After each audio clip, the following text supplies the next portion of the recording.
Eon Productions, who are the production company behind all of the Bond films, right up from Dr. No to Skyfall, for some reason they didn't throw anything away, or at least they didn't throw very much away. And of course, most production companies, once the movie's over, it's to the dumpster with everything because it's over. There's no reason to actually keep anything. They're just sort of disposable objects. They managed to keep everything, which, given the fact that productions, at the time were quite different and budgets were quite different.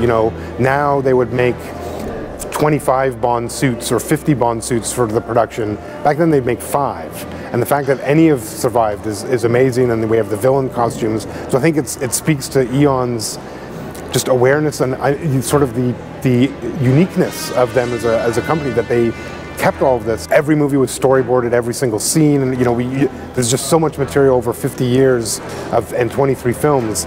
You have to pare it down somehow. So I think we've really captured the essence of Bond in the objects that are in the show.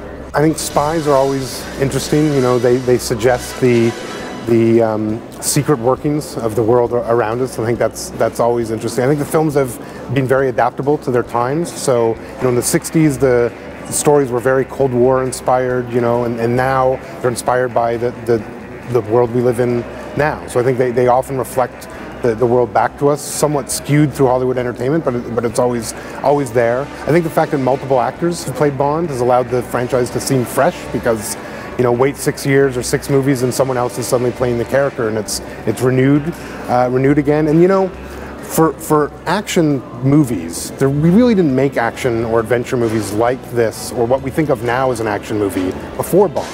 And I think Bond really laid the blueprint for how we think of action cinema now. And when the baseline elements of your franchise are action, adventure, incredible stunts, exotic locations, and beautiful looking people, you're pretty much, that's a gold standard for entertainment. So I think that's always allowed the films to, endure.